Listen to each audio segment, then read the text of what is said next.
ये ईश्वर की अलौकिक कृपा का एक प्रदर्शन है।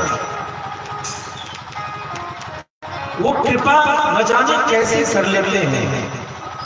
ये प्रमाण है कि तुम चाहोगे तो नहीं आऊंगा और नहीं भी चाहोगे तो मैं तुम्हारे यहाँ।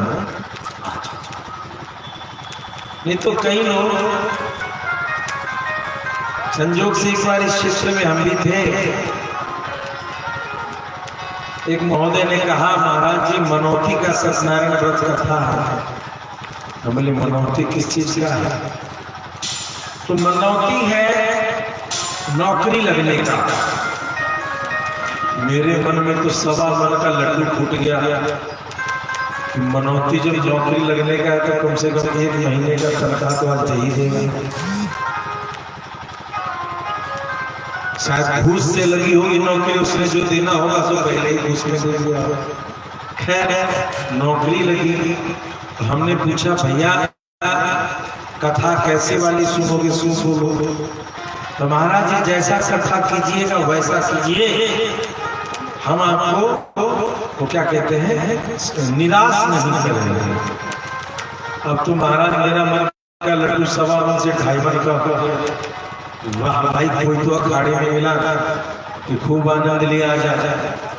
साहब जैसे जैसे थोड़ी व्यस्तता थी, हमने बोला जब धन आ रहा है तो भोजन कौन पूछे, भोजन को दोपहर का छोड़ दिया और उनकी कथा प्रारंभ की।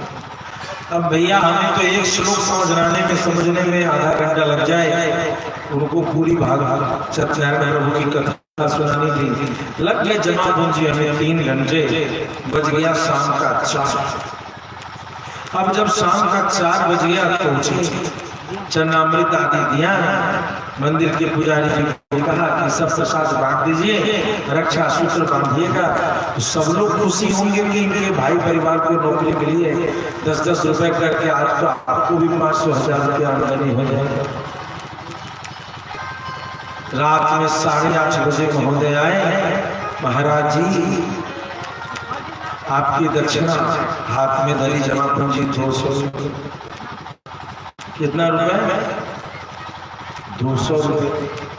हमने सोचा है कि नरेगा में 10 वो टोकरी मट्टी डाल देते तो ज्यादा इससे जाता।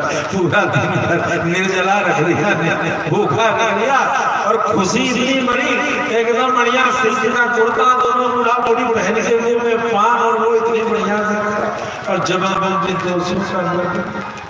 मैंने बोला भैया इस गांव के कुटुंब हो, यदि घर भाड़ा जाने लायक न हो, घर जाने लायक भाड़ा, तो इसको भी रख लो। 11 रुपये दो, प्रसन्न रहूँ और साथ में जाने आने का भाड़ा भी रख लो। कहीं ऐसा ना हो तो तुम इस गांव से बिगड़ पाऊँ, डॉक्टर काका वाली बात विदा ही नहीं हो तो तुमको बिद करना पड़ेगा। भजन कितना करें, माँ के पीछे कितना खर्चा करें, पिता के पीछे कितना खर्चा करें। भैया इसके लिए कोई डायरी नहीं बनी। माता के लिए क्या कर सकते हो, कोई डिक्शनरी में नहीं लिखा, किसी शास्त्र में नहीं कहता कि माता के लिए इतना करके, पिता के लिए इतना करके। और उसी तरीके से किसी शास्त्र में बंधुओं ये नहीं लिखा कि भगवान के लिए इतना करो।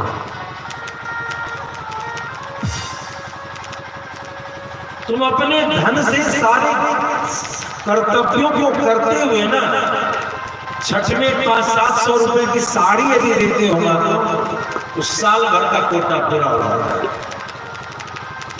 क्यों? एक साड़ी जिस बूढ़ी के लिए हम सोचते कितना दे, उसको ठगने का यही लिस्ट है कि जब जब पूजा कुछ करे एक 500-700 की साड़ी भेज।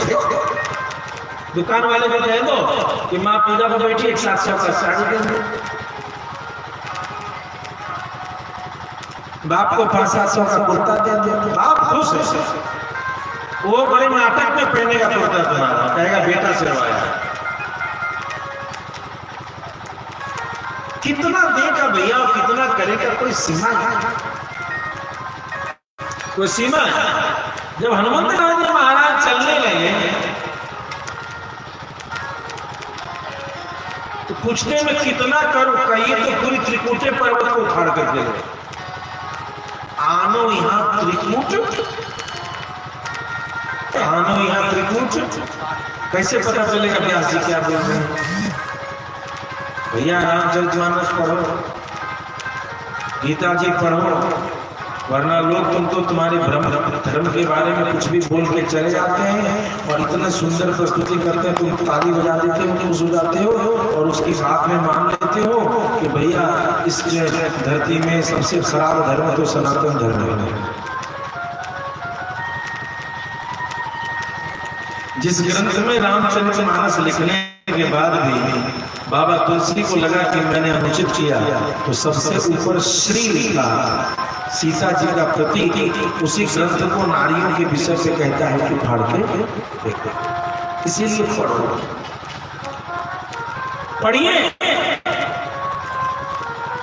और उस पढ़ने के समय में आप देखेंगे कि राम सेवा के लिए हनुमान जी असीम चरक भूत अवतार शरीरा समर भयंकर अति बल दी। बात समझ में आई? धर्म के लिए, माता पिता के लिए किया गया कोई भी कौतूहल स्वीकार्य है, जरूर करें। अपने राष्ट्र के लिए, अपने धर्म के लिए संपूर्ण सबको लेकर के आगे चलें। बहुत ही सुंदर भाव।